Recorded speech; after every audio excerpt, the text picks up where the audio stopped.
Hello, welcome to Producing in Pandemic. We are doing our practice of allowing a little bit of entry time for the first 5 minutes, sharing our screen with the digital communication agreements. I'm going to turn this random music I was playing in the background. Apparently it's lo-fi hip-hop beats to relax or study to. That was super fun. Just going to hit stop share on the screen and welcome all to the space. Hello, hello. I hope you're all doing well. We had a big conversation about gathering this week and next week for Producing in Pandemic. We're based here in the United States, which has some very specific relationships to specific holidays in the world. And we asked ourselves, what are the rhythms of our lives? Where is it a kindness and a gift to allow more space for people to do other things elsewhere? And when is it a kindness and a gift to remain with our consistency and holding our space and our time for ourselves? So after a lot of conversation, Producing in Pandemic has decided that we will be maintaining our regular meeting times. Regardless of any of the holidays that happen in the world, we feel like because we are doing a digital practice, we can hold space. And of course, because we're a blended, gigantic community, there's never any expectation that you have to show up. It's so beautiful to see your faces. And I love that we are an international gathering today. So we are today, this is the 36th? Is this 36th, 36th Producing in Pandemic, international peer exchange with amazing artists from all over the world gathering to share what you have been working on this week in Producing in Pandemic, either in gathering in space that is safe, physically shared space safely, or doing digital producing. As always, we begin with a sort of a survey of the world through ourselves and our own stories. We will do a decolonized greeting. So name, gender pronouns, land acknowledgement, visual description, access check-in to let folks know whatever they need to know to help make the space as accessible as possible. Everyone has access needs, and if your access needs are met, we just say, my access needs are met. I will model to begin. And of course, after all of that introductory stuff, then we get to hear a story from you, either about a discovery or a challenge. I'm realizing that my discoveries and challenges are beginning to repeat as the weeks go. So you're going to hear another story about Claudia missing a show. All right, so modeling to begin. Hello, I'm Claudia Alec. Oh, and also for access purposes, if you need additional access support with captions, we don't have captions inside the Zoom, but if you pull up a second window with webcaptioner.com, you can then have captions along with this, and then we'll make sure that the asynchronous recording is captioned. So to model to begin, I'm Claudia Alec. My gender pronouns are they, their, she, hers. I am a Black woman wearing a bright red dress, and I've got a curly brown afro, and I'm sitting in front of a projected background that is a black box theater in Memphis, Tennessee, with a pink scrim in the center of the visual image and a floating Black Lives Matter sign. I am speaking to you from the land of the Ohlone people. The people are still alive. And also, I'm taking a moment to acknowledge I live in a country with concentration camps and look forward to not having to acknowledge that.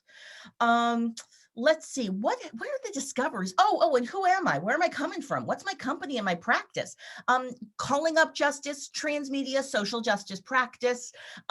We actually have a show that's happening like right now. So we have one of our producers is working on this amazing live stream show with African artists, very exciting. A few days ago, we helped to co-produce a conversation about how to save the future of American theater. So that was fun. Love these abilities to have think tanks to connect artists, BIPOC digital producers with work. and also just having a lot of deep conversations about what we actually think the future of whatever you want to call it, theater, cultural producing, what is the future of this and how do we make it sustainable for all of us? So just being in a lot of spaces with think tanks and boards and just trying to figure that stuff out.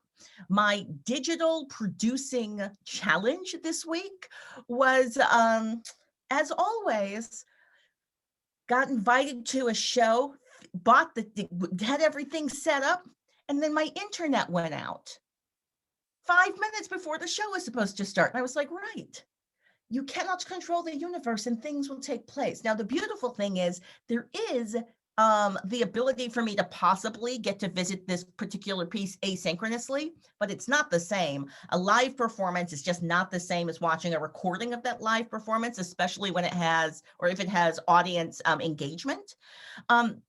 But also I've been having conversations now. I think that I might be a little special and people might be doing me favors and allowing me to watch recordings when they're not supposed to. I think that there are a bunch of rules and I don't completely understand the logic behind the rules. I know it has to do with capitalism and protecting something, but I'm not sure what's being protected. But the idea that recording something and there being a recording that's accessible to others, that's a problem that has to be solved, or that the recording has to be destroyed to maintain the value of the live event. I'm very curious about that and finding it to be a challenge since apparently I can't get myself to a show live. I did see some amazing shows this week. I got to see Antigone at the Border, so I might share a little bit of that during our field trips and conversations afterwards. All right, that was me. Check. And of course, we're doing the non-hierarchical practice where I'm not going to be calling on folks. Whoever wants to go next, you go right ahead.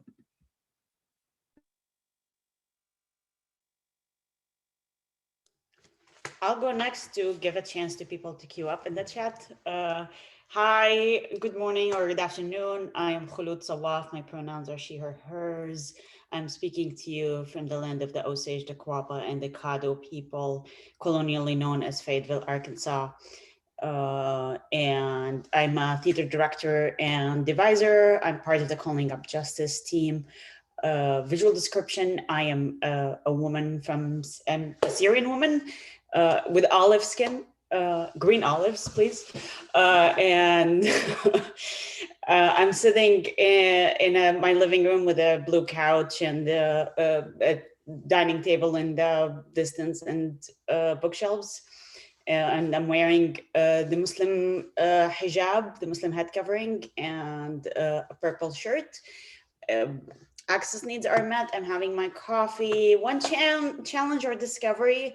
I think two things are really on my mind. I'm someone who's like a very visually driven director. My work is usually really visual, and I really miss that element so much. I'm struggling with content that is very text heavy, that is based specifically on a language. It's my second language, which is usually my next go-to. So when that's really the main content that's offered, I'm finding myself, I'm able to take less and engage less. And I'm now discovering that that's maybe has to do with language.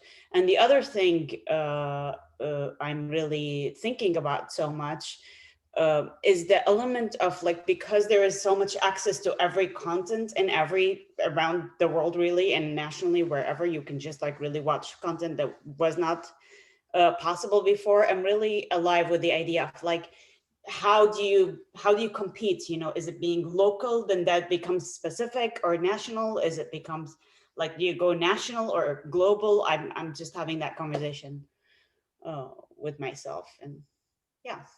That's my check-in. Thank you so much. I have an exciting video to share also later on about this gathering, so I'm excited to share it later in the session. And with that, I pass it on to Viviana. Hi everyone, I'm Viviana Vargas, or Yura Sapi, or Viviana Vargas Salvatierra, depending on all of my identities, where I am in the world and spaces. I use gender neutral pronouns like they, them, or ella in Spanish, or pai in Quichua or Quechua. And land acknowledgement, I'm in Bacata, Bogota, Colombia. Bogota is known for being a city in which many, white Spanish colonizers came through to then migrate and move and colonize the rest throughout Latin America, throughout South America. And so, yeah, I think for me with land acknowledgement, I've been feeling very conflicted about continuing land acknowledgements, I guess, in the way that I have been and that I'm seeing it. It feels somewhat performative and also like not enough at this point. So I think what I'm interested in for now is maybe starting to ask people, well, one, like talking about land back, hashtag land back, getting land back to Indigenous and Black people. That is the action that I want, like beyond the acknowledgement. And I do think that it would solve a lot of problems that we're talking about a lot of the time in terms of the society, white supremacist society. So yeah, land back, that's where I'm at. That's where I'm interested in organizing and working towards. And a lot of Indigenous people have been doing that forever and are still doing that now. And so I think for me, I want to be encouraging sharing of resources and of like what is happening with the Indigenous people that you're calling from and how potentially you could support, or even just like knowing is important. So I'm actually also, I spent 15 years of my life growing up in Long Island. And right now the Shinnecock peoples are doing a really important protest manifestation. And I'll share some resources in the chat on that and how to like support and get involved. So yeah, I think that's where I'm at right now, wanting to name the Long Island the Shinnecock Nation, and their Sunrise Warriors work. So that'll be my land acknowledgement for today. It's a constant journey, I think, and we'll see how I'm feeling in a few days and weeks. Okay, my practice. I'm an artist, activist, artivist, entrepreneur, quote unquote, but it's like not, I don't want to be the capitalist entrepreneur, but I also do see that identity supporting me in some ways.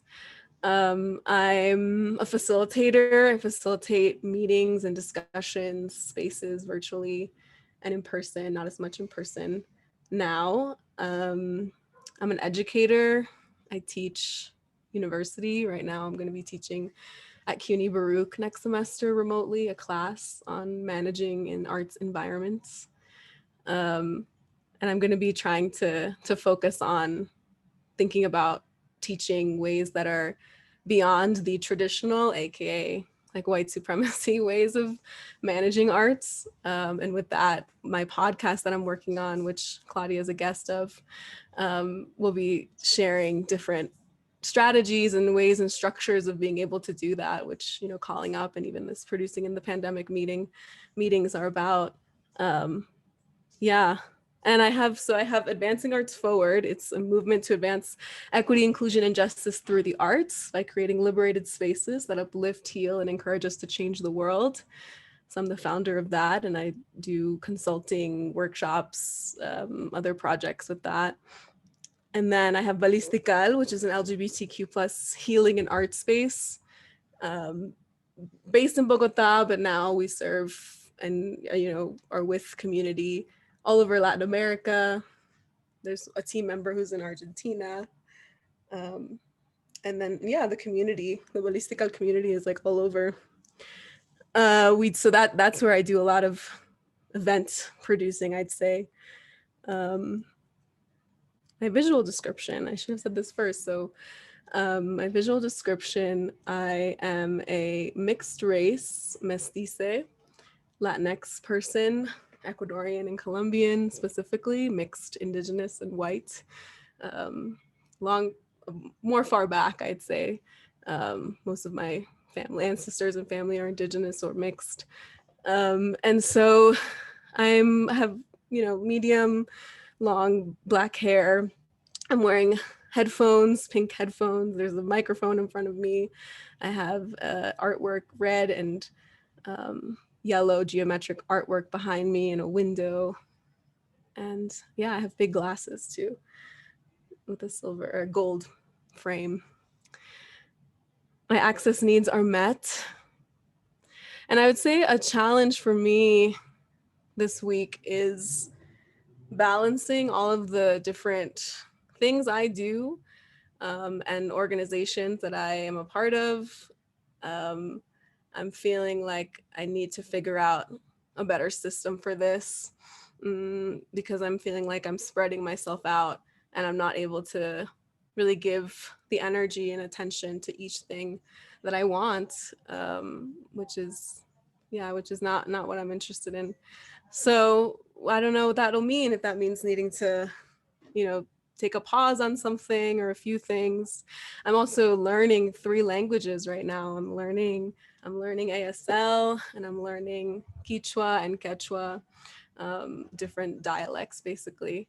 And so that is also taking a lot. I'm also specifically doing work internally and personally around unpacking and undoing white supremacy within myself. And so, and especially like in the Latinx identity and trying to help others get there with me too. And so that's stuff that I'm kind of just doing personally. Like I'm not even ready to share that out, like the learning languages and all this internal work. And so I'm feeling like this conflict between like what I'm doing personally and internally, individually, almost to like an artist, and then what is being seen and what's being out there, and then what is being paid for, where is the funding coming for me. So and then combined with like me feeling like I'm doing a million things. So yeah, I'm kind of, I feel like, yeah, snowed in a little, overwhelmed with everything. So yeah, I need some meditation.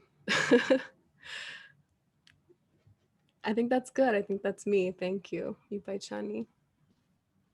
Yay. Thank you, Viviana. That beautiful check-in.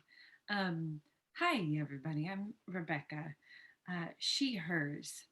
And I'm speaking to you. I really appreciate the reminder to go deeper with the land acknowledgement. And I've been thinking about it a lot lately too. I'm speaking to you all from the land of the Chochenyo speaking Ohlone people. And I've been doing a lot of mentioning to people the Segurate Land Trust and talking about, hey folks, have you paid your Shumi land tax? But have you? Get on that.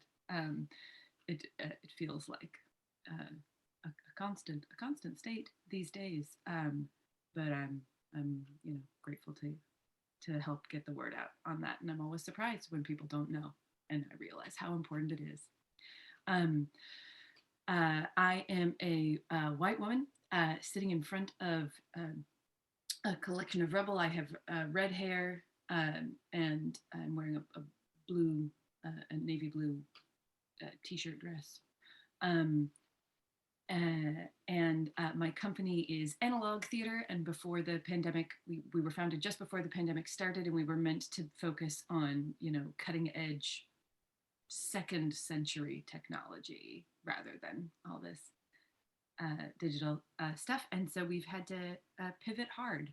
And we just produced a showcase of our work that we've known about since January, and that went through a lot of iterations of, like it was meant to be a mask show, it was meant to be various things, and then it ended up being, a purely digital with some pre-recorded content and things, and we had some audience interaction and an amazing chat moderator named Khalou. So that was a beautiful thing. But and also a beautiful thing to be done with that. And I also I think the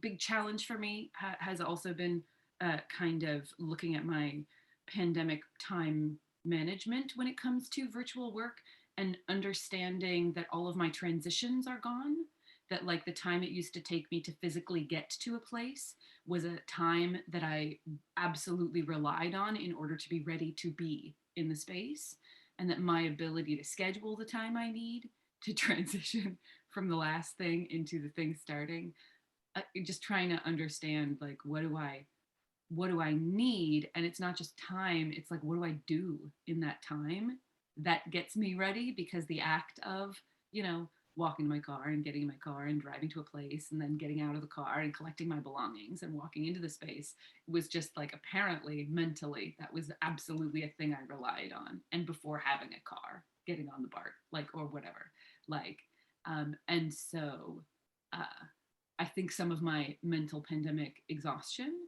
has to do with not giving myself a replacement for that transition. And so that's like a personal thing.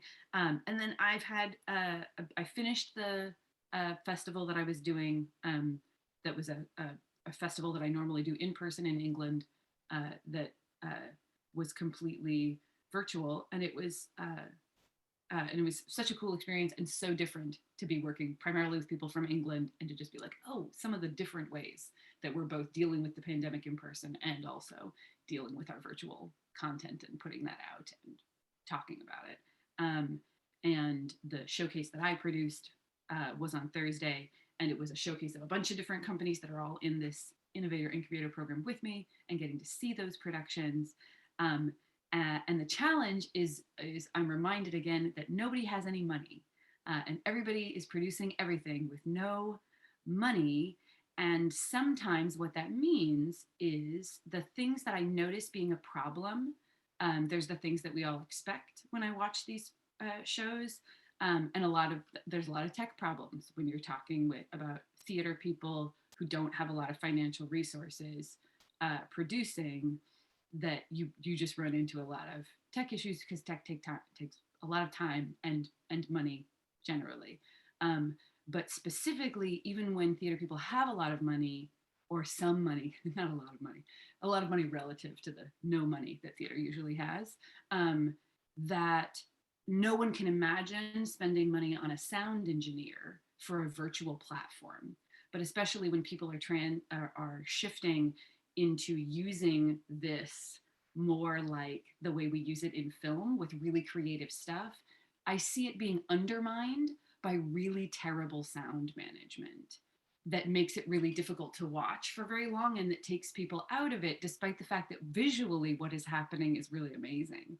And I know so many sound engineers who fought the battle pre-digital of like convincing theater people to like actually budget for sound people, and convincing musicals like, no, you really need sound support. No, but really you do. You know, so now being like, oh, we might have to do that all over again, and with what money? Because it feels like there's so much less now than there was, which is incredible. One wouldn't have imagined that it could get so much lower, and yet here we are. So yeah, that was a long check-in, but that is me, and I am passing it to Mickey. There you are. Good morning. This is Mickey Goldhaber, wearing my sunflower bib because I'm eating my breakfast. I am the artistic director of Rye Cripps Disabled Women's Theater, coming from Ohlone Land in Berkeley, California. Viviana, thank you so much for that deep dive into land acknowledgement, and I'm definitely going to take that dive. Now I'm taking off the bib. My access need obviously is that I'm moving kind of slow and I'm just eating breakfast. So I'm going to probably go right off camera, but my very exciting thing to share is that the 5 core members of Rye Cripps, and Heather and me, well, I'm one of the 5 core members, we're all together in a Zoom room on Sunday. And this is the first time we've all been together since September of 2019. And it was really quite beautiful and moving.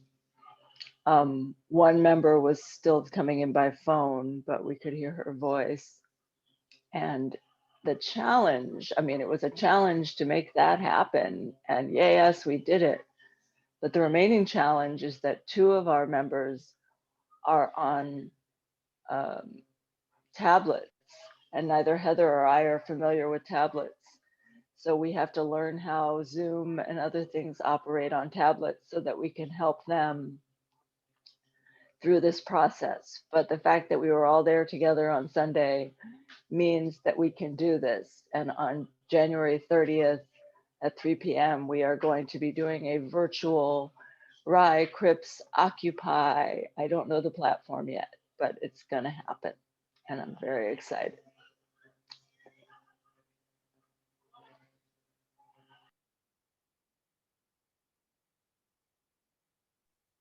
Hi, everybody. It's Heather, she, her pronouns.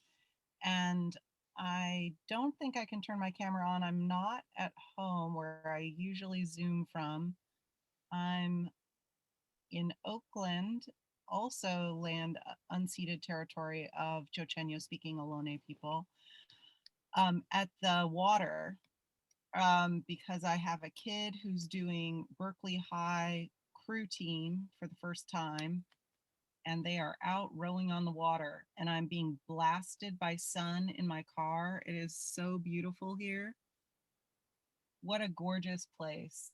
And the whole land back is, and the fact that it's the week people are celebrating Thanksgiving has just made me think about how we are in this moment of change and how exciting that is and how much work there is to be done. But I was thinking this morning about how when my grandmother was alive, she lived on, she was born on what was known as Flag Day in the United States, which is a holiday probably none of us really, I'm guessing, have really knew about or celebrated. And I certainly only knew about it because it was my grandmother's birthday. And I thought when she was born, we did not have Martin Luther King Day. We had Flag Day, some random day in June, and how things really can change and can change relatively quickly. So I'm so grateful to be part of this group where I learn something new every time I come. And then kind of going back to like tech and what I've learned this week, I was in that room yesterday where I thought, yeah, we're going to be doing this show with tablets, which walking into that room, I didn't think that would be something that is necessarily like best practices, because now you have a different orientation of how you're looking at your actors. It's not unified. But when I was in that room, I thought, okay, so that's really fine. Let's just figure out, what can we do with the tablet? What does it offer us? What can we do if we have two people who have sort of a different orientation than the other three people in the show? What can we do that's interesting about that? And I think that sometimes when I'm watching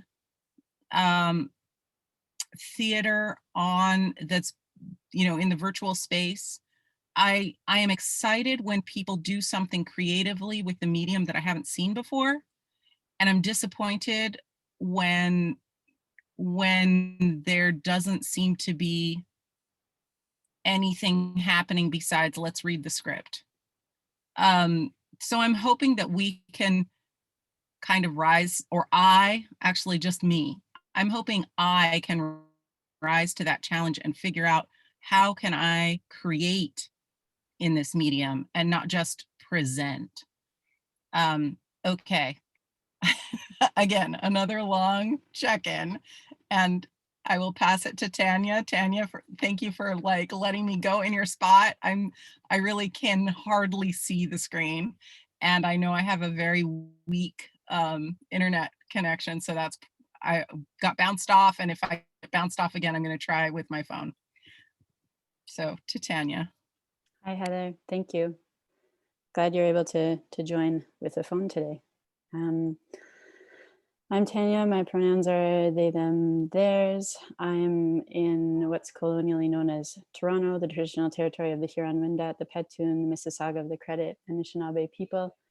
And I've done some production with the Toronto Poetry Slam, and we've been doing land acknowledgements for years, and then we're looking at how to deepen and decolonize that practice. In Canada, we have a great poet here, Smokey Sumac, who actually led a workshop for us on how to do a more fulsome land acknowledgement. So I'll pop a link to them in the chat later. As for that's ongoing work. Oh, and we did have a show where we donated to 1492 Land Back Lane, which is happening near Six Nations in Ontario, if you're familiar with the Indigenous folks up north of your border. So you can check out Toronto Poetry Slam and follow the links to find out more, or Google it to learn about 1492 Land Back Lane. That was great to be able to contribute. Although, yeah, money is only the beginning of the work to contribute. So what else? A visual description. I'm still learning how to do this. I'm a white, sometimes blushing, non-binary person with a black hat, a blue shirt, a black sweater in a living room with a painting and a mirror.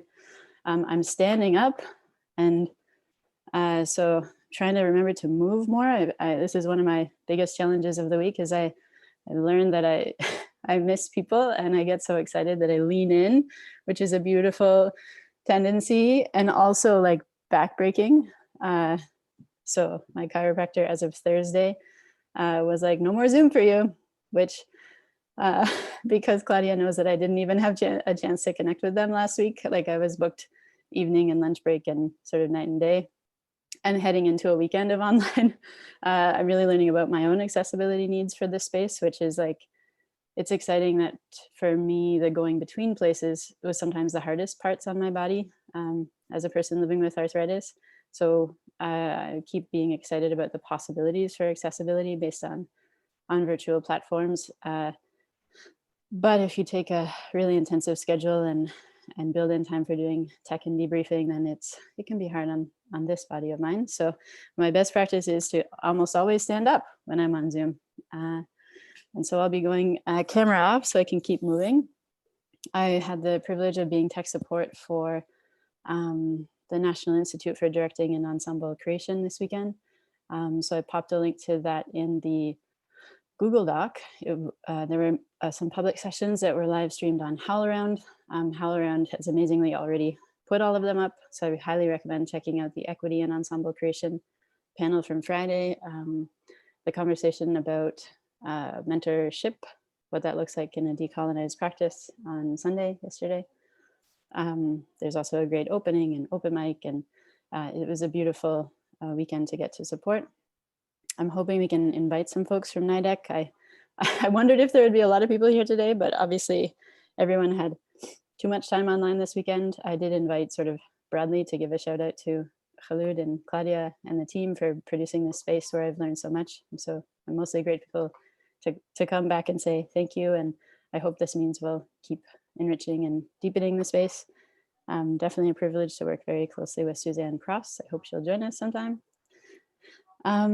And I do have a good guiding question for myself that's sort of new, because I definitely value collaboration and producing with that team where we prioritize process over product, and worked in a really ensemble way, not any one person always only knowing what was needed, which is good for redundancy in tech. So yeah, what does ensemble tech support or production look like? That's sort of the question that I'm hanging out with this week as I take some time offline aside from this space and tonight. I think I covered most of the things. Yeah, happy to chat a bit more, but particularly working from both Zoom and Hopin to HowlRound and having internal and public spaces. But yeah, glad to be here. Thanks, everyone. Oh, I love our practice and I love the exercise of actually getting to really fully tell your story and practice doing that. That feels like an act of decolonization. I also, just reflecting on some of these meeting technologies that we do, some of the practices that I do throughout the week to make income for myself, or it's teaching and spreading this practice. So, I did this exercise with Equity. I did this exercise with Hollywood Fringe this week.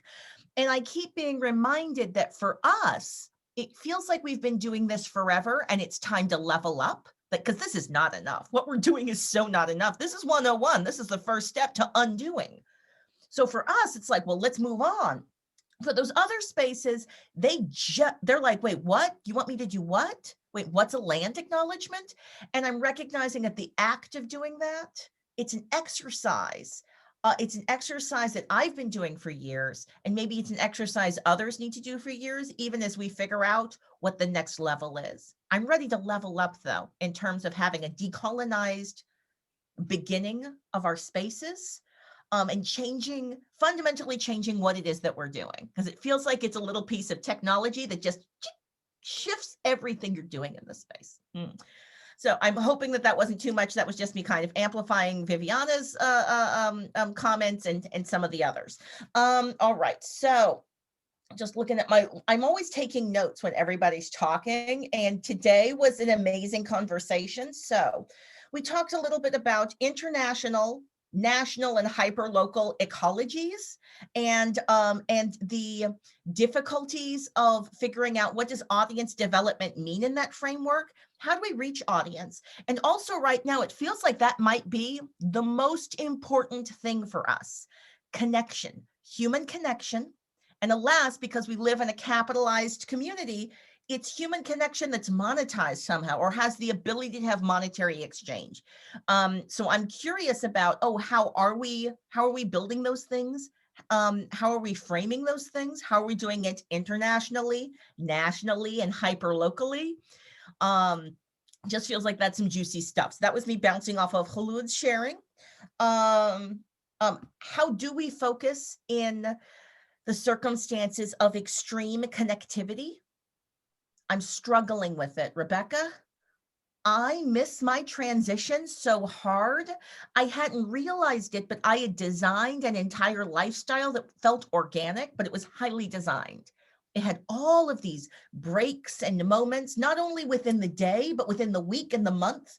The act of me getting on a plane to fly someplace, I had designed that as part of my life rhythm. So like, I didn't have to go to a gym because I knew I was doing these monthly workouts, doing my long distance workout, walking in the, so it's interesting to figure out, how can we be intentional about figuring out what we were doing in those transitions? And then how do we redesign that into a lifestyle that has less outside factors forcing us to take the break or take the moment? I don't have answers at all. I'm just feeling the pain, though, in terms of, as Tanya has experienced, I do dual presencing now because I can. If I can be in two places at the same time, I'm like, well, I guess that just has to be what it is. So I can do all the things. And that's ridiculous. I just want to do a big shout out for theatricality. I think that's the word I've been using to figure out what is the difference between the digital theater thing that I saw that I found so engaging and the thing that I saw where I was like, well, that was just people saying words. And I'm like, the difference is theatricality. I actually don't mind boxes and people's heads. That can be incredibly engaging, but what are the people doing in the boxes? How are they engaging with the friend? Are they just sitting here and reading words on a piece of paper and making me try to pretend that they're doing the exact same thing, but in front of a music stand in a room? That doesn't feel theatrical. Although, honestly, does it feel fair to request theatricality from a reading? That's also a good question. Should I read, or should someone voice your comment, Heather, or do you want to voice it? Here, I'm gonna let someone else. Go ahead. Yeah, I can.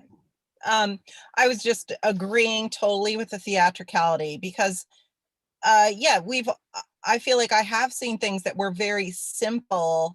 It wasn't like, oh, we had to have huge amounts of fancy schmancy OBS things to do something interesting. But also I was just saying, I didn't do a visual description just now, I guess because I felt like, oh, I'm not providing any visuals with my voice only presence here today. But that yesterday, I just want to acknowledge that yesterday when I was in that Zoom call where one of the participants was blind, another person was calling in and had no visual reference of the other participants, it felt totally normal. Just like I think a land acknowledgement feels totally normal for people who've done it when it didn't necessarily feel totally normal the first time you attempted it, or for people who participate in these sessions online who have never been in a room where that was happening. It's all, I feel like it's just that it comes down to exactly what Claudia's saying about exercise and practice. What is your practice? What do you do regularly? And then it just starts to feel like normal, and it's abnormal to say, I'm calling from Oakland with no context of what does that mean? What is this land? Who was standing here who was out in the water 200 years ago? It certainly wasn't the Berkeley High crew team. Okay. Thank you. And for those who are viewing asynchronously, we sometimes say check at the end of a sentence. And that is to help us to know when someone's done speaking, when we don't have a visual reference point to know that they finished their speech. Oftentimes, if you're patient and you're okay with there being a little bit of silence, that's okay too, but we're figuring stuff out in these remote contexts. I'm very sloppy with my saying check at the end of my sentences, so you'll experience me doing it super inconsistently. But I did want to say that's what it is. When somebody says randomly check, that's what we're doing. One last observation. Oh, actually, Viviana, did you want to say something? No, I don't know why it's like putting me on the spotlight. Check. I have become, as a facilitator, I've become a little hypersensitive to the algorithm, noticing your body movement or sound movement and putting the yellow box around you. It actually causes me to redirect my energy and go, oh, did you want to say something? Maybe I didn't notice it, but the algorithm did. I love it. Last observation is this. Actually, two more observations. One, shout out to doing a relaxed meeting, camera on, camera off, letting your body do whatever it needs to do. Sitting in these chairs, it's stressing my hips in ways that over time, that's super annoying to me. So I've now, not only am I doing standing up meetings for some of my meetings in the day, some are sitting down with this awesome chair that goes, woo, it's got all the settings. But also I do full camera off meetings. Generally, I try to do those. Any meeting that's before 10 a.m. is camera off. And that allows me to literally do yoga while we're having our conversation. Like my body can be in whatever positions it needs to be. I look forward to finding out what y'all are doing to help make this more robust remote meeting structure work for y'all. But this is my last observation for us in this conversation we're having. And this is cueing us a little bit to reflect on the decision that was made by SAG-AFTRA and Equity since we got our answer. And this is, I think, interesting, but slightly tangential to some of our international participants. But I think it all has impact in terms of figuring out how are we making this work? How are we distributing this work? And how are decision-making processes happening in other places impacting our ability to do it well and with equity? But before we get there, something I've been thinking about that impacts our ability to create work and share it. You have the personal sphere, the personal sphere, the private sphere, and the public sphere. So, and when I'm using that language, when I say personal, I mean, this is my Claudia's phone and it's inside my house. It's Claudia's personal property. Whereas private property might be something that a corporation owns. So private property is what's owned and distributed by like a larger private, like privatized things. And then you've got public, which is, I like to have a mix of an artistic career that mixes the personal and the public. And I actually resist privatization because I think privatization is colonialization. I think privatization is capital. I think privatization is the act that you do to the space and the content to make it inaccessible to others and profitable to a few.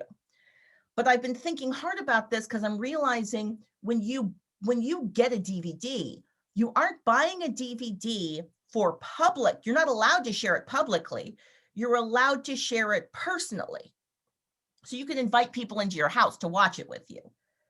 But what's the internet? Is the internet public or private? Where am I meeting you right now?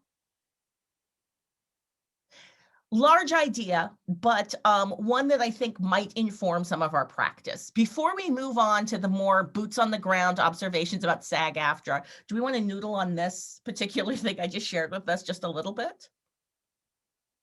The personal, the private, the public. How is it impacting your work?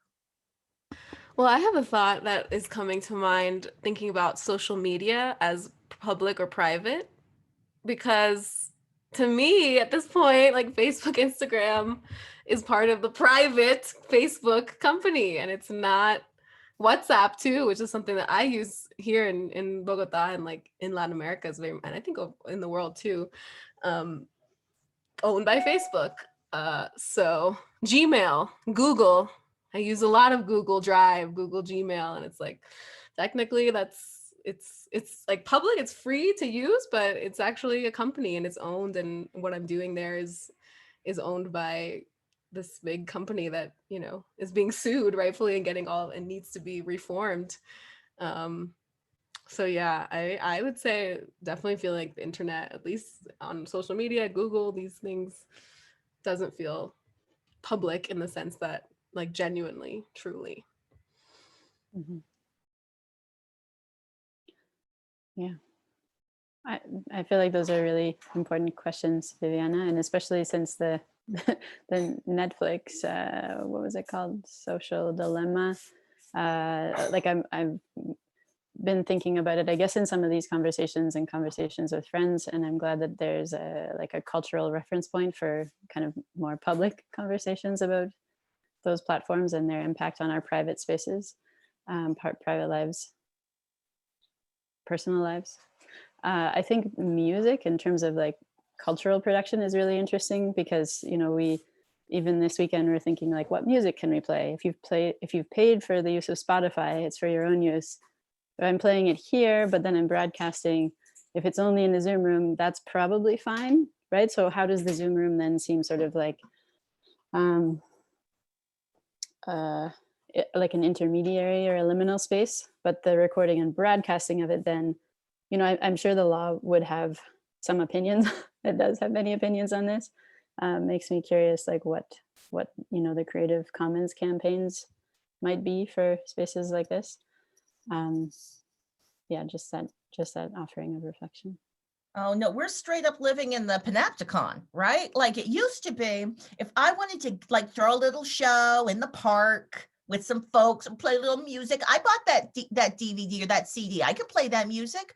Now, of course, legally on a larger scale, that act is actually illegal. Me playing my CD in the park where others could hear it is me breaking, because I'm only supposed to be leasing it for my very personal use, and sharing it more widely is apparently disallowed. But they don't know unless I'm on YouTube, where they've got bots or whatever that can spy and see all of it. Also, that free to use, I think, is tricky. Twitter just gave me the creepiest announcement yesterday, where they were like, so would you like more freedom? And like they framed it as if they were giving me, the user, all this freedom and access and agency, when really they wanted me to give them permission to get even more into my data to personalize my ads. Like personalizing my ads is doing me a favor. giving them more permission is doing me a favor and making me have more. And I was like, that is the creepiest thing ever, that reminded me that I need to get off Twitter, because this isn't the commons. This isn't public space. This is weird privatized space where I've allowed them to pick my pocket and profit off of it. And that's weird. Fascinating.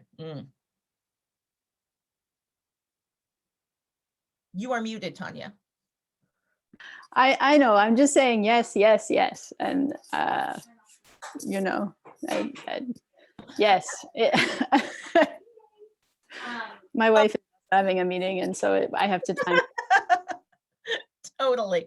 All right, my colleagues, are you interested to find out about the SAG-AFTRA equity stuff? We can visit it now, or we can skip it if we're not interested. This is what we have on our to-do list. I have Zencastr for us to play with as another platform for us just to say hi and hello to. I wanted to also introduce us just for a hot second to the CDN Studio, which is just another platform place to look at. And then we could also look at the SAG-AFTRA stuff. And then, of course, we've got a video that we want to share that Khulud has created. So first question, SAG-AFTRA. Do we want to find out the answers? What happened with SAG-AFTRA and equity? I see someone snapping hands. I see them. Yeah, all right, let's see what happened. Now, I'm not an expert. I don't represent either of these unions. All I know is, all right, that's the CDN Studio. Where are you? Equity. Here we are. So they came up with their deal. So this is good until December 31st, 2021. So they've come up with a deal for about a year. So during the pandemic period, that's what they're naming this. We're living in the pandemic period, which is officially going to be until December 2021, or maybe they might have to revisit that. So equity theaters can create a either as a replacement for a live theater production, a show on a digital platform. And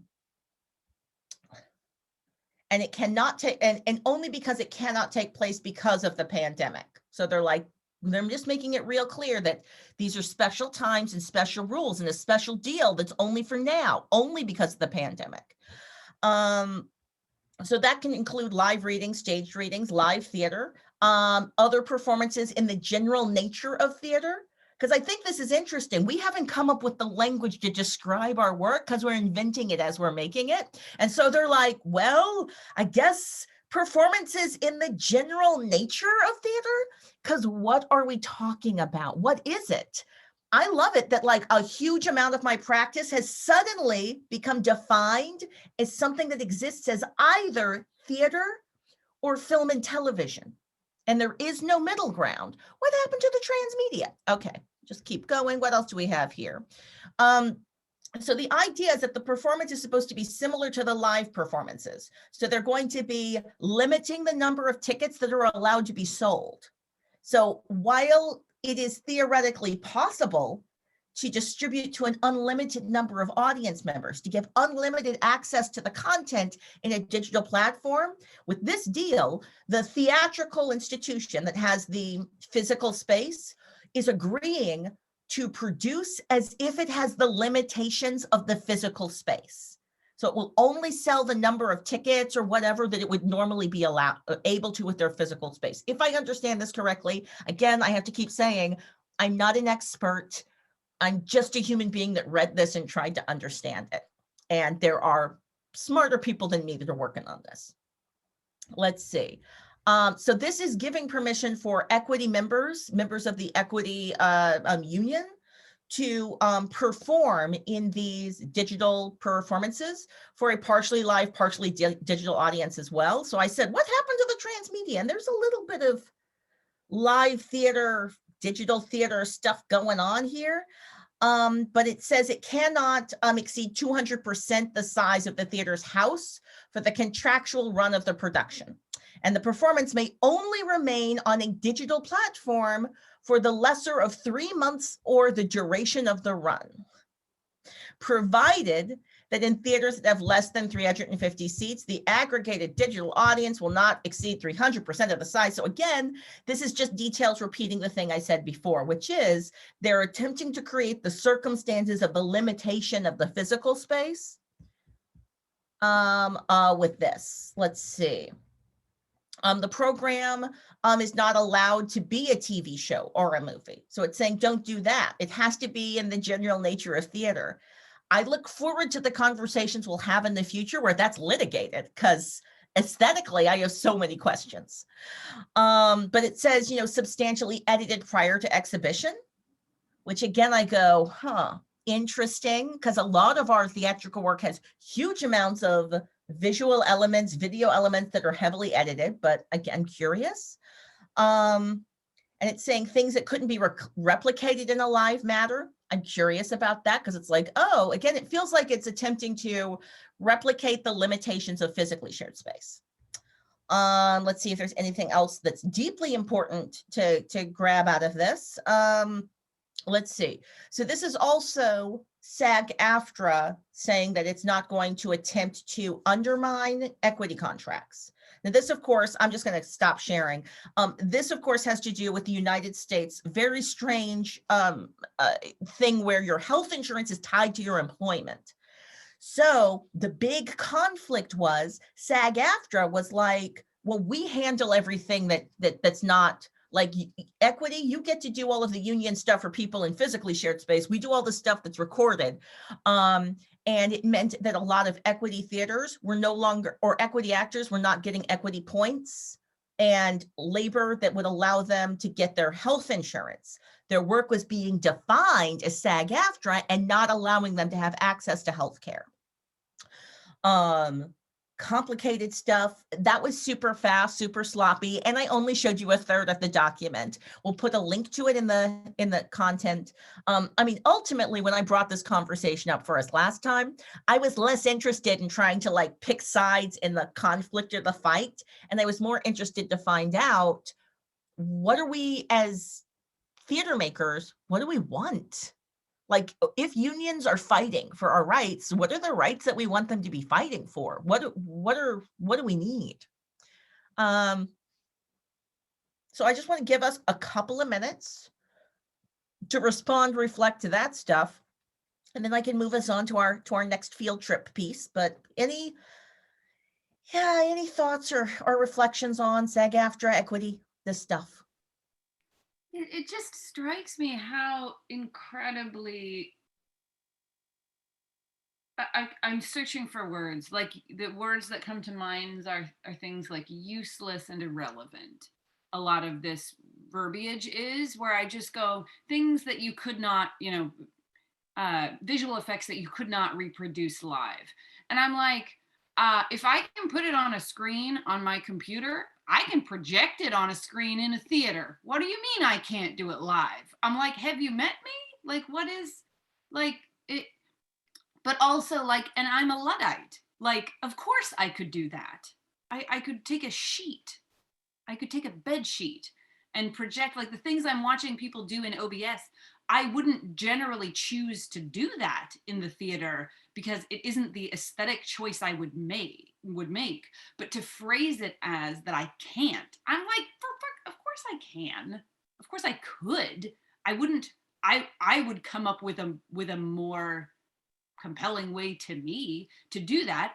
Although, who's to say? And this is something I was thinking about with a show that I saw this weekend, that it was like, because we were talking about, and I was like, because this is about the monetization thing as well, where you're like, oh, well, in California we have AB5, and AB5 is a disaster, and that's widely understood, but like within theater. But the thing about AB5 is that when you go digital, it's suddenly a huge advantage to cast actors who don't live in California.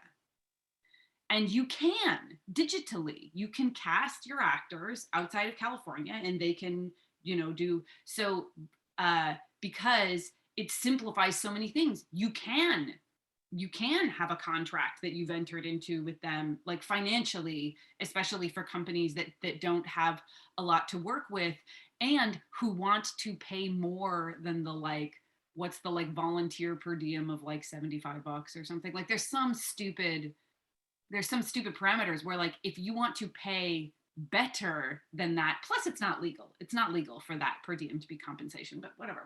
So I just mean that in those cases, moving forward, if we continue to have AB5, because Uber got rid of AB5 just for them and just in the most asshole way possible, but we didn't get rid of, like, and they've got an exception for the music industry. There's no exception for theater. Like, anyway, just that in the case of AB5, we may decide that if I want to have two godlike creatures levitating on a cloud in my production and I want them to be different actors from everybody else, I can afford them if I cast them out of Chicago and have them digitally appear in my show. That isn't the choice I would like to make as a theater artist, but it will be extremely more affordable for me to make it. And I'm curious if that means that we're going to see companies doing that. Like, and it does enable this collaboration with artists, because we always previously did it as a pre-recording. We'd be like, oh, there's a little bit of footage that's going to be shown inside this show and we've pre-recorded it and it's shown, or there's a little bit of voiceover that happens and we pre-recorded it and it happens in the show. And I'm like, yeah, well, with all this virtual practice we've been having, it could happen freaking live. It could happen live in freaking England. What, you know, like if you had some like whatever for delays or what have you.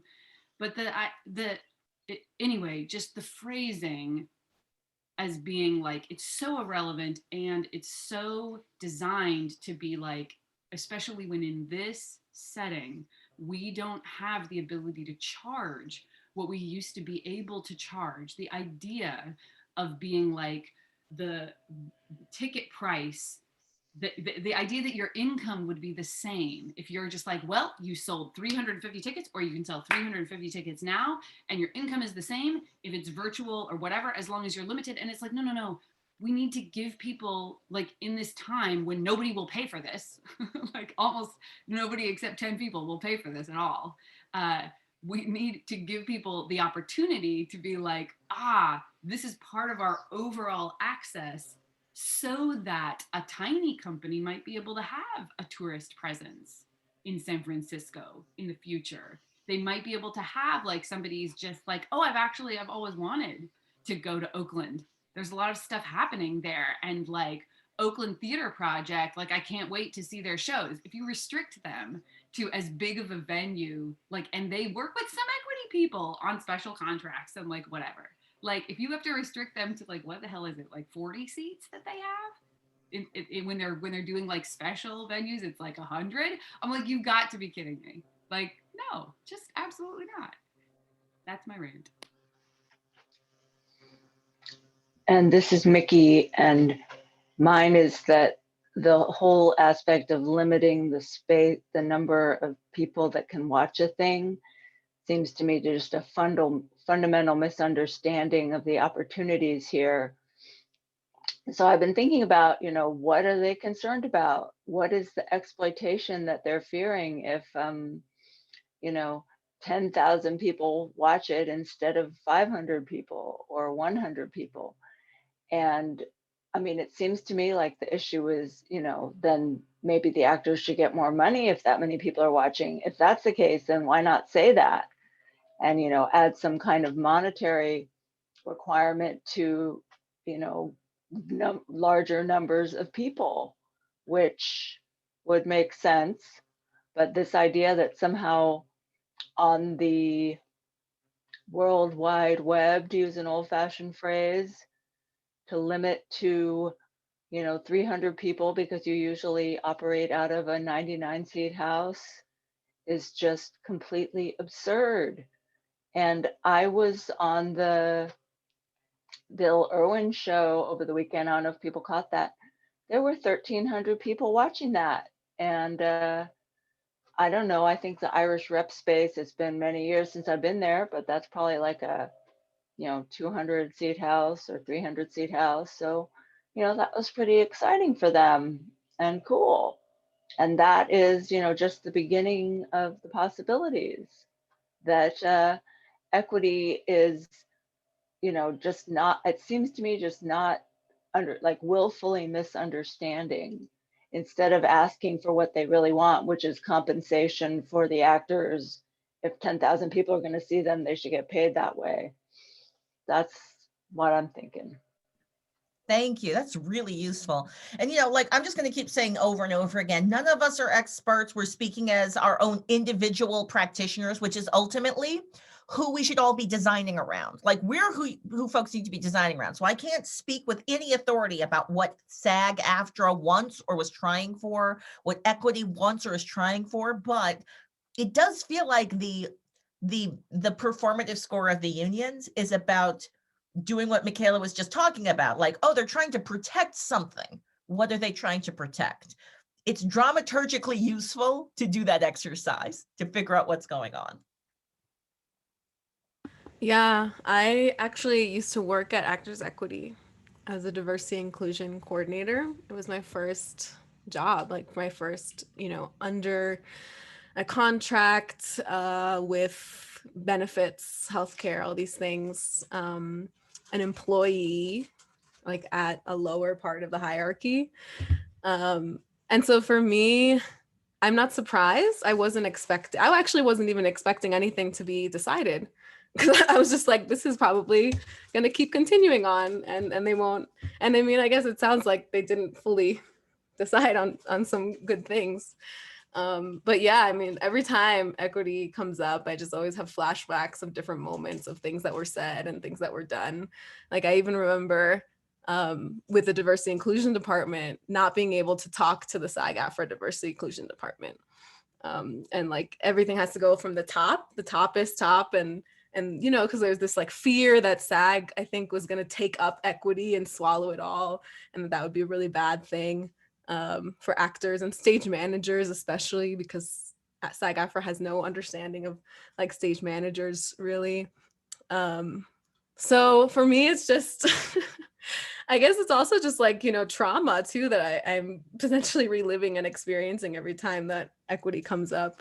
And it's sad. I think it's kind of like, it's a sad situation, I would say, because I know a lot of people at equity are like genuinely like do care, and that's why they work there, and that's the employees and the counselors, the people who are elected, the actors and stage managers who are elected, like some of them really do want to make change and are trying so hard and have been forever.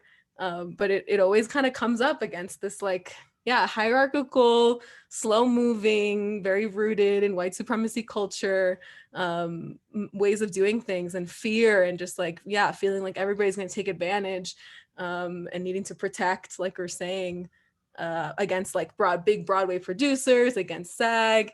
And I think that some of it is warranted. I think that it definitely there have been a lot of examples of where, big producers or organizations take advantage of artists, even like the way that, Broadway actors don't get a percentage of the Broadway sales, and like who makes the most money off of these big productions. So I mean, it's like tragic in my mind, because it's like people trying to do things, and it's just like the system is almost never going to let you, and the hierarchy and the people at the top. So I don't even know what else to say there. Well, that's just my experience. This has sparked a small observation for me, and I'm taking too much time on the SAG-AFTRA thing because I'm like, I want to go play with Zencastr. But here's my question, because it feels like, Rebecca, you had brought up a question about like, or you brought up something about limitations on budget size. And I've just been sitting here going like, okay, what's the move? Why would you do that? And I'm realizing it's because you want to prevent people who have all of the money, who could be doing it right, who could be paying the right amount. You want to prevent them from doing the moves that we have to do.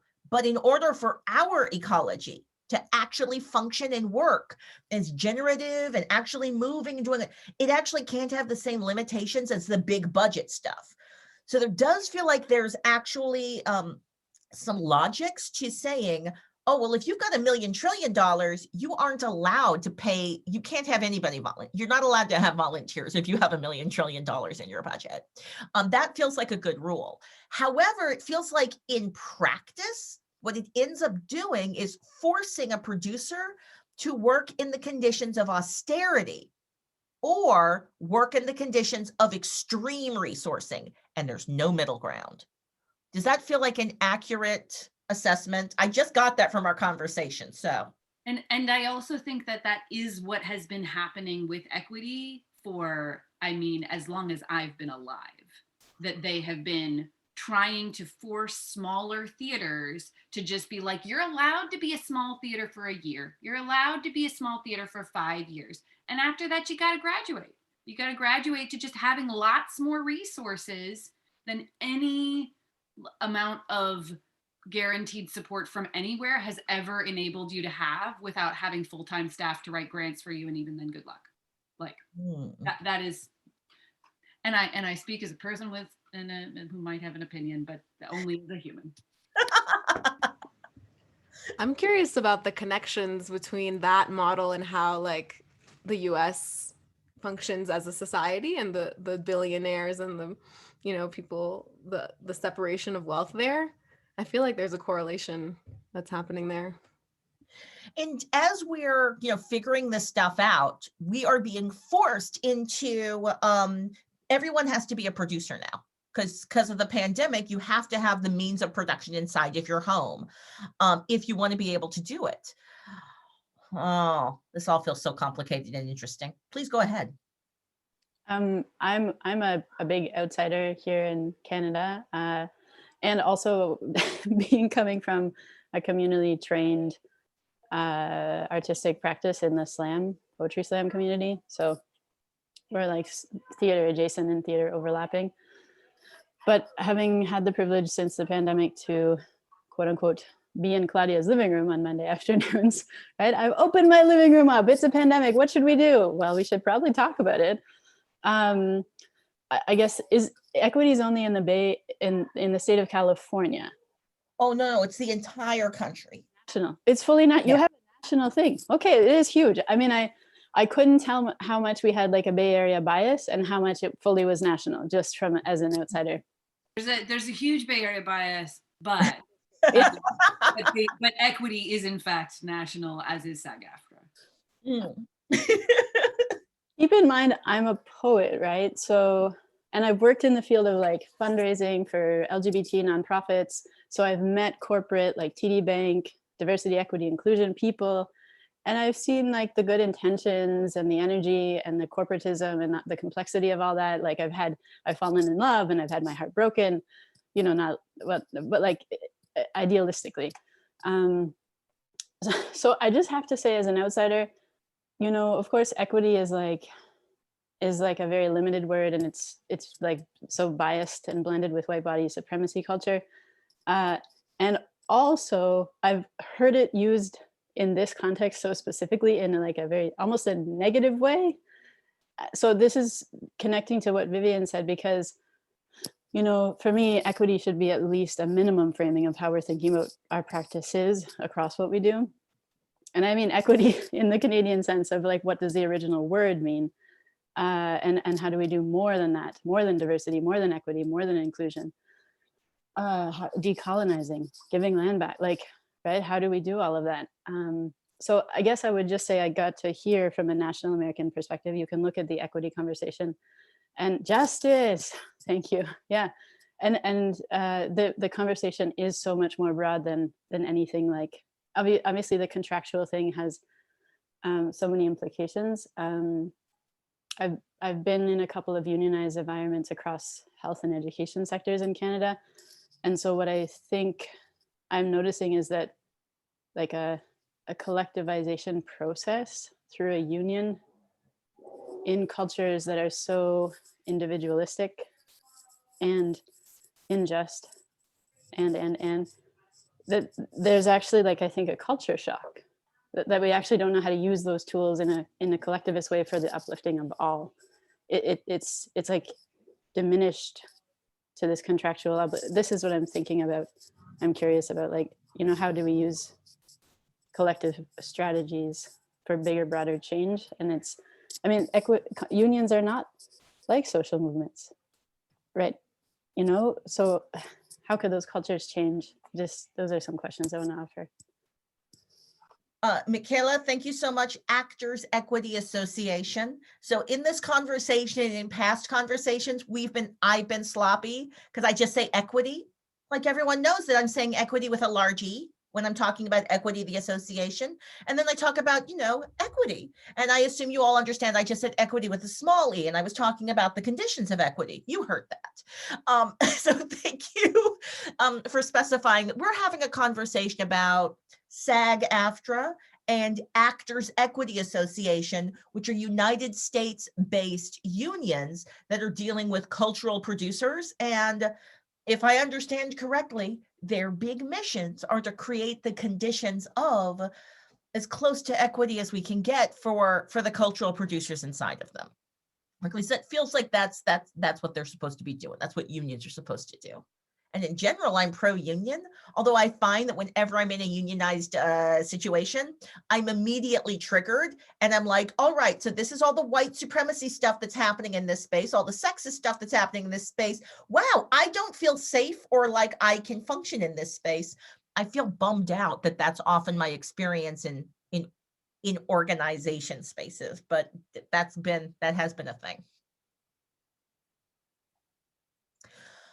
So of course I allowed us to have an entire conversation about SAG-AFTRA. And I had like a long list of fun things. So I think what I'm gonna do is share my screen real quick. Ooh, the ableism, yes.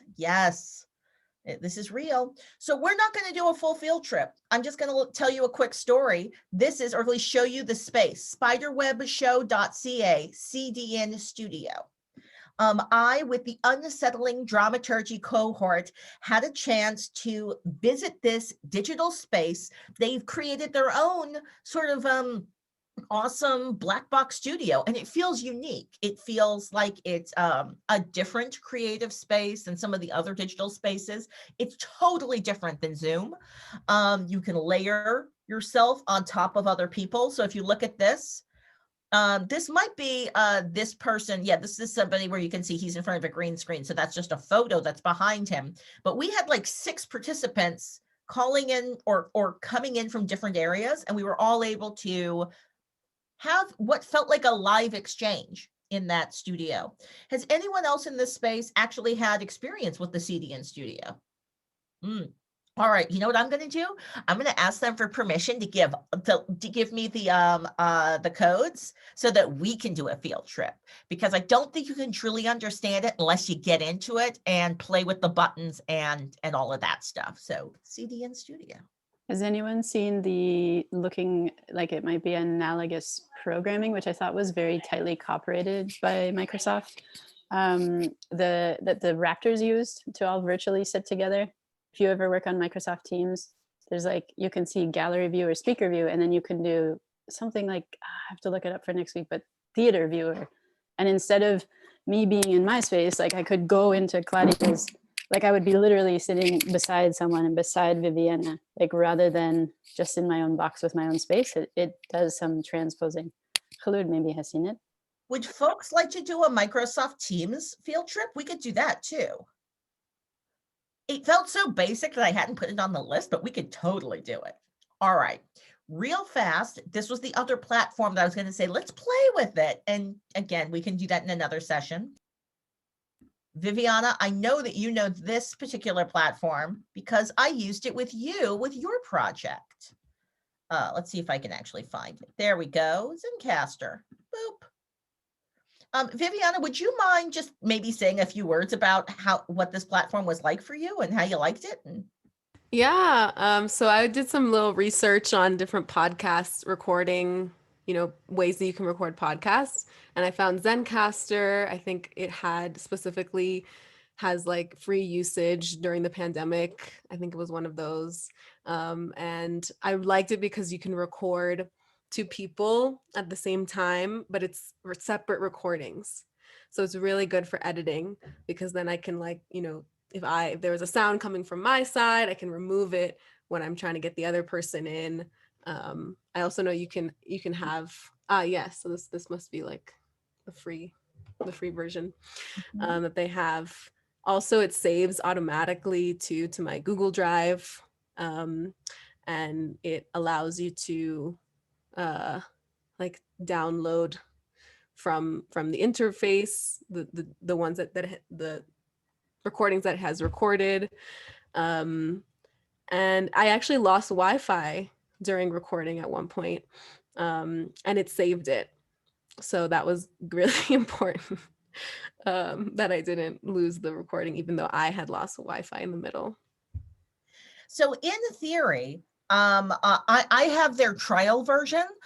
So in theory, every single one of us could have a separate audio track. Now, Viviana, what would I be doing? What am I sending? It's like a website link that I would send to all the participants, and then they go to that website link, and then they record straight to it. Yes.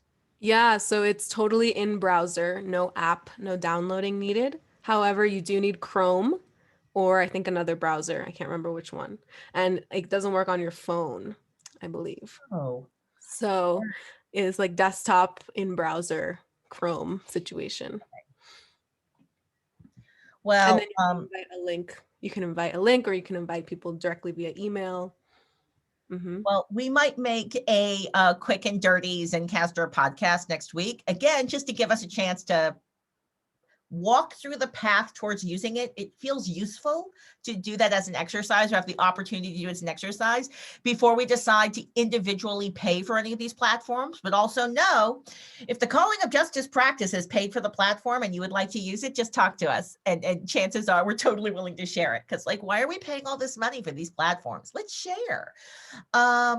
So in our last moments together, I would like to invite Khulud to share her screen and share what she has been working on. Yes.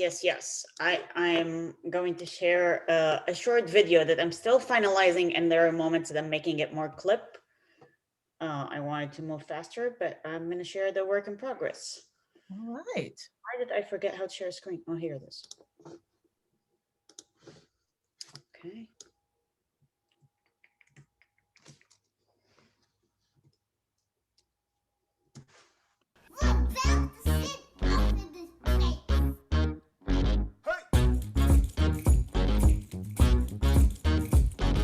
Producing in Pandemic. Begun in March of 2020 by producer-directors Claudia Alec and Khulud Sawaf, is a peer exchange, gathering, and non-prescriptive incubation space. We are collaborative, anti-capitalist, non-hierarchical group, intentionally prioritizing voices of folks on the margins. Our team of organizers, Danny, Maya, and Sabina, center racial and disabled justice and decolonization. Our hundreds of participants from North and South America and the UK share what we do well, what we're learning, and what we're struggling with in digital producing and safely shared physical space. We are developing resources and relationships while amplifying best new practices in this age of global pandemic. We have been meeting every Monday since March, and all sessions are asynchronously accessible. Visit our website to find out more. Producing in Pandemic.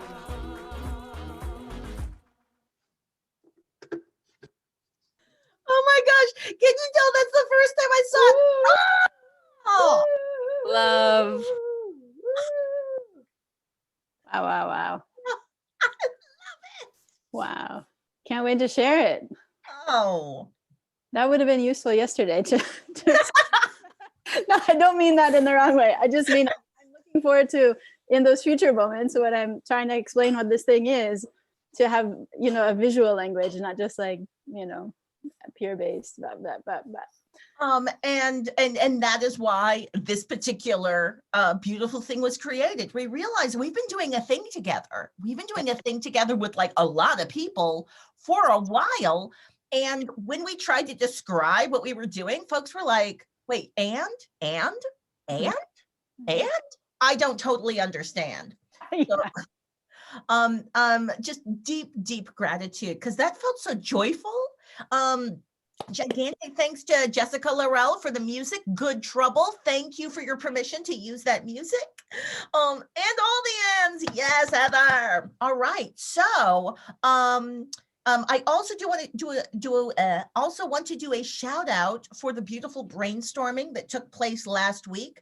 I actually ended up putting it into a resource video for others for their Thanksgiving holiday plans. It's 7 minutes of me reading off CDC guidelines and telling everyone, just stay home. Don't mix your households, just stay home. And then another 7 minutes of me listing off your beautiful ideas for fun times, good times, ways to connect. Yeah.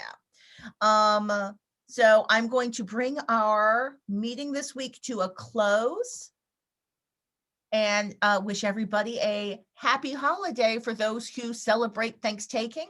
And for those who don't, just be safe and have a beautiful week. We will be back on the 30th.